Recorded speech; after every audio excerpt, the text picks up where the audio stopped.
Stephen Klobb has called up, but we have to take calls in the order in which they come in. Ed's up next, the Man United fan. Hello, Ed. Hi there, guys. How are you, Ed? You good?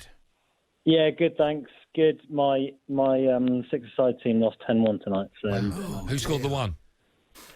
a guy called Nathan. Absolutely amazing goal. But, Is he good? Is he Nathan? Is he? What was the score when he scored it? Yeah, he's a defender. I think he was a bit fluky, to be honest, but it was a good goal. All right. What was the score when he scored it?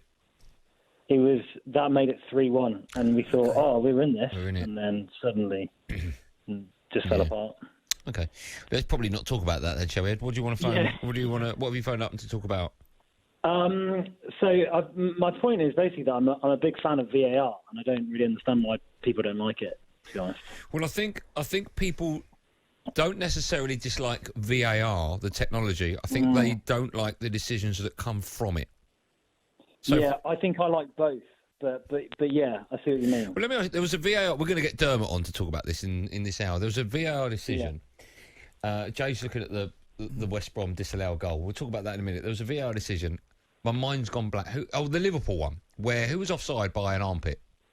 Was it Jota? Firmino? Yeah, Jota. Was it Jota that was offside? Right. Was it? Okay. Right. And- Yeah, Firmino scored. That's right. Jota was offside. And I've seen it from about 4 different angles, mainly, of course, in live play, but then when they put the lines on it, and they're measuring it from his elbow. Yeah. And I'm like, well, I don't get it. And that, I think, is the problem. It just, even when they show us why he's offside, we can look at it and go, well, no, he's not. That's the problem. That's one of the problems with it. Yeah. You see, this is the thing. I actually like it for that reason, I think. I'd like to compare it to, imagine a 100 metres final, the Olympics. Yeah. And, so as far as I can work out, the objection to VAR is it's reducing the offside rule down to these really small margins when it should be more obvious. But imagine, at the 100 metres final, you often have to look at a photo to decide who the winner is after the event happens. They stretch the photo, don't they? That's why their legs go bendy. Yeah.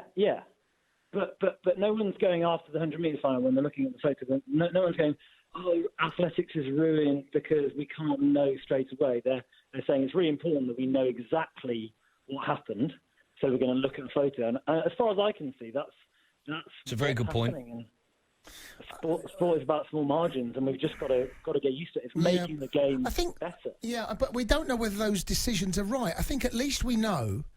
And once they stretch the photo sometimes because it's so tight to get the right result. They have to stretch the photo.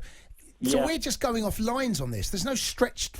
Not that I want that coming in, my God. Can you imagine VAR started using the same technology as that? But it's also when the ball is played. And tonight, for example, my God, I don't know whether you've seen tonight's.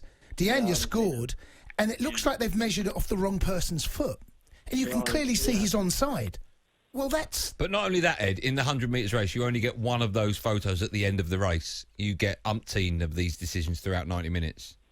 True, but it's 10 seconds, one photo. So it's like the amount of time they're analysing it. Yeah, but what about if they stop that race 4 times during it? Yeah, I mean, that would be ridiculous. But I think that the fact that I read somewhere that it's gone up, the accuracy has gone up from like 80% to 95%. So I just don't understand how anyone can say that VAR is ruining the game when we're getting 95% of these decisions right when it used to be 80. I mean, But I don't know if that's true, is it? Is it when you say you used to get 80? Tonight's result, that there. I mean, I think the assistant has stuck his flag up. Did you see the game, Ed, the West Brom game? No, I didn't see him. I've got a funny feeling the linesman stuck his flag up and they went with the on-field decision. That's my memory of it. But I think if you look back over the previous couple of seasons, the linesman or the assistant, I think their percentage of getting the right call was high 90, mid to high 90s. Yeah, but the percentage rate now is better with VAR. I don't know whether it is. Honestly, I don't. I honestly don't know whether that's the case. So that you mentioned. How can it? Yeah. I don't know whether it has with those margins, because we now seem to be getting caught, like the Liverpool goal, right? I, like you, cannot see how he's offside. Yeah. How has that improved the game? Has it really, honestly? But you're taking one incident. Well, if you're taking 100 over the course of 100, it will get more right than wrong. I honestly don't know whether that's true. I don't know. It is true. I don't know whether it is, mate. Some of the decisions I've seen with VAR. No, I know some of them. I'm talking about if you took 100. I think some of the decisions, VAR's got a place in the game. For me, it's got a place in the game. I don't know whether we need to change that. The offside law, clearly, when it came in, because it's either you're offside or you're not. It's black and white. That's how they see it. Either you're offside or not, even if it's the smallest margin. The smallest margin offside. Yeah. I don't know whether they need to make that margin bigger. I know. I'll tell you how you solve the offside. Thanks for your call, Ed. I'll tell you how you solve the offside. It's so easy with VAR, right? It's so easy.